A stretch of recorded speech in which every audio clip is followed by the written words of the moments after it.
Hola oscuros amigos, el día de hoy retomaremos nuestro proyecto de la muñeca de trapo y la convertiremos en una bruja de Salem. Acompáñenme si se atreven.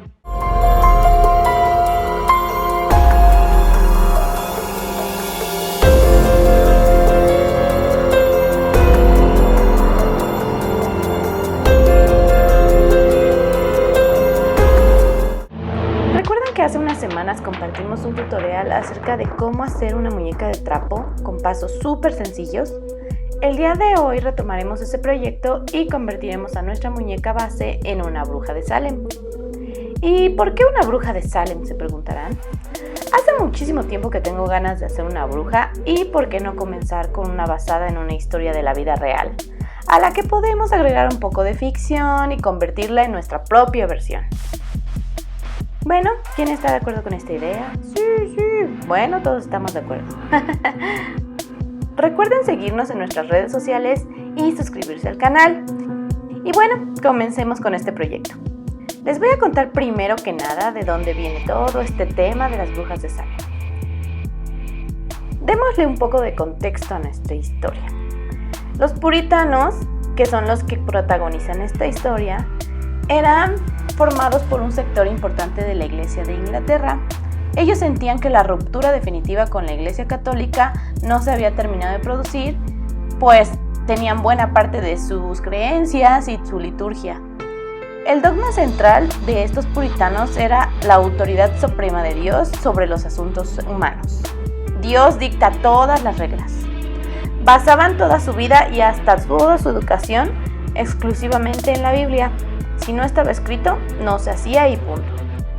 Según ellos, para Dios todos eran iguales, hombres y mujeres. Pero para el diablo, las mujeres eran un blanco más fácil, ya que somos débiles, porque tomando el antecedente de que venimos de Eva, nuestra falla mucho más grande es querer tener siempre más conocimientos y por eso somos más vulnerables. ¿Se dan cuenta? Nuestra falla es nuestra sed por nuevas experiencias y enseñanzas. Yo diría que es nuestra mayor fortaleza. Somos empoderadas. Los puritanos subrayaban que el individuo debía ser reformado por la gracia de Dios. Cada persona a la que Dios mostraba misericordia debía comprender su propia falta de valor y confiar en que el perdón que está en Cristo le había sido dado. Por lo que por gratitud debía seguir una vida humilde y obediente. Tengan todo esto en mente para todo nuestro relato. Estos juicios comenzaron con las acusaciones de Betty Parris, hija del reverendo Samuel Parris, y su prima, Abigail Williams. Ellas comenzaron a experimentar extraños espasmos y conductas. Gritaban, gateaban, etc. Cuando les preguntaban qué sentían, las niñas decían que sentían como si las estuvieran pellizcando. El doctor las revisó en diversas ocasiones y no encontraba nada malo físicamente con ellas. A estas dos niñas se les unieron otras 7 niñas adolescentes que decían compartir los mismos síntomas que ellas. Al no encontrar una explicación a sus síntomas, lo más lógico fue declarar que se encontraban embrujadas. Las primeras acusaciones se realizaron al llevarlas ante el juez y declarar quiénes eran las brujas que las estaban atormentando, ya que según ellas soñaban con estas caras todas las noches, y comenzaron a señalar culpables a diestra y siniestra.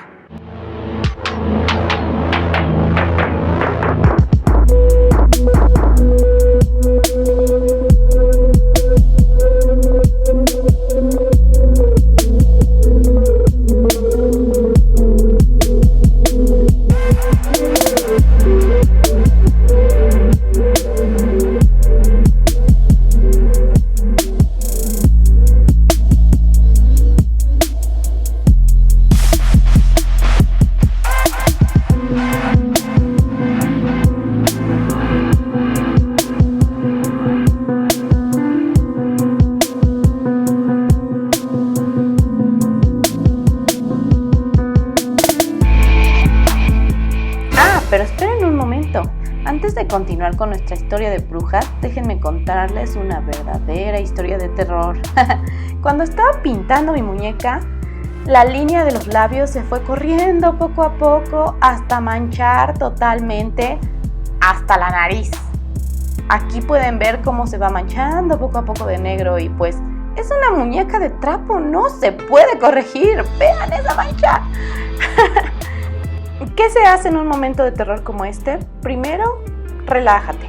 Puedes ver videos de tu perrito ladrándole a un caballo en la tele.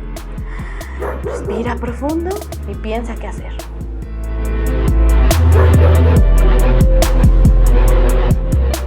¿Y qué hice? Empezar de nuevo, lavar la cara por completo y empezar de nuevo. Sí, esta fue mi historia de terror de la vida real. Pero bueno, después de esto, volvemos como si no hubiera pasado nada. De hecho, si vemos la comparación, creo que me está gustando más la nueva cara.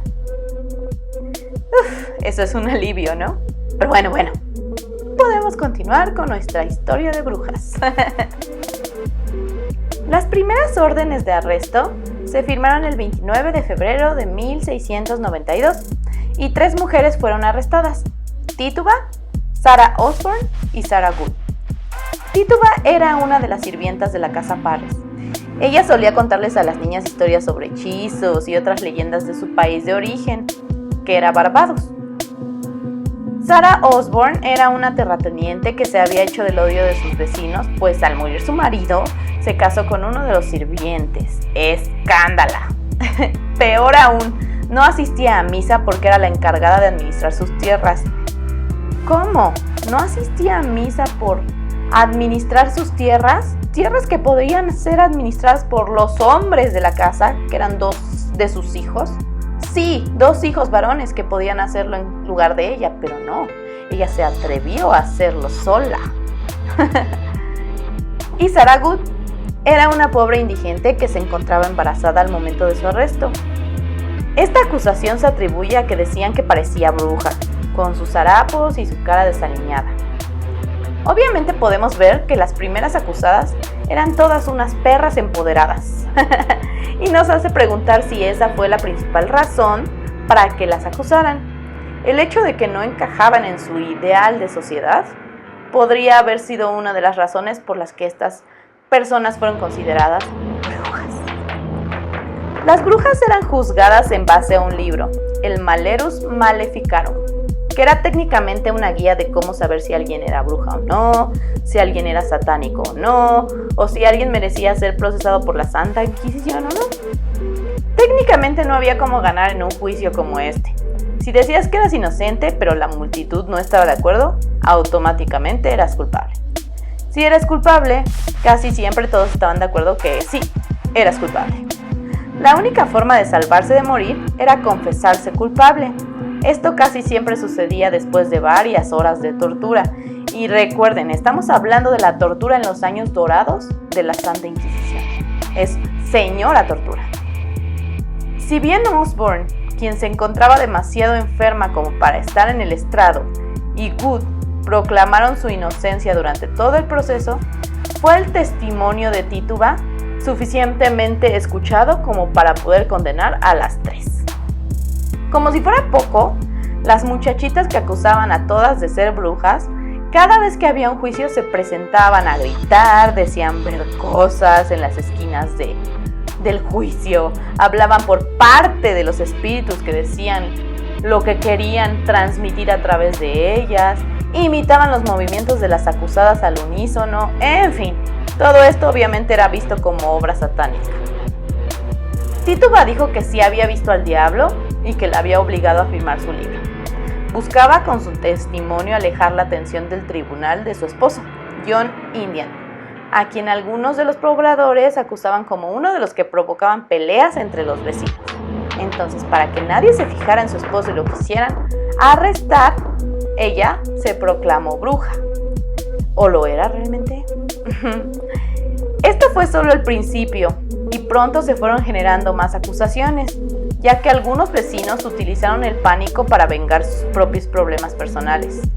Por ejemplo, el caso de Martha Corey, a quien las mujeres más jóvenes de la comunidad acusaron de brujería porque había llegado apenas a la iglesia y tenía muchos problemas personales, no les caía bien, entonces era bruja.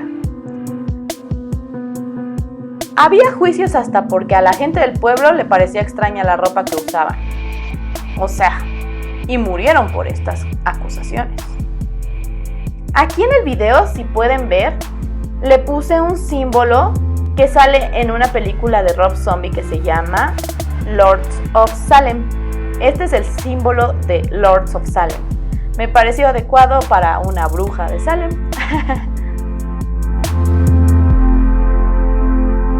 El último juicio se llevó a cabo a un año de que comenzaron estos juicios.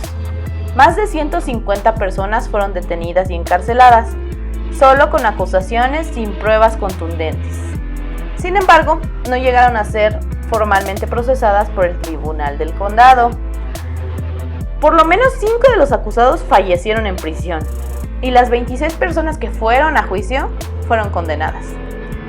Casi 50 años después, se declaró que estos juicios sí habían sido ilegales. ¿En serio? Se limpió el nombre de todos los enjuiciados y se les dio un poco de dinero a sus herederos. Como si esto fuera a compensar la muerte de sus familiares. Pero hasta 1957, casi 250 años después, Massachusetts se disculpó públicamente por todo lo sucedido. Así como de si nos pasamos, ¿no? ¡Qué cosas! Ahora, un punto interesante es que después de todo esto y con los avances tecnológicos, se descubrió que podía ser que los ataques de las niñas fueran causados por un hongo que se formaba en el pan, el cual al ser ingerido tenía efectos parecidos al LSD. Literalmente las niñas estaban teniendo un súper mal viaje. Si les gustó la historia, les recomiendo muchísimo la película de las brujas de Salem con Winona Ryder y Daniel Day-Lewis. Está basada en una novela que se llama The Crucible y es acerca de todo esto de los juicios. Y ahí pueden ver pues un poco más actuado todo esto que desafortunadamente fue una historia real. Bueno, como pueden ver, ya acabamos. Tengo a mi bruja con su soga al cuello y su sello de bruja de Salem. Veámosla posar.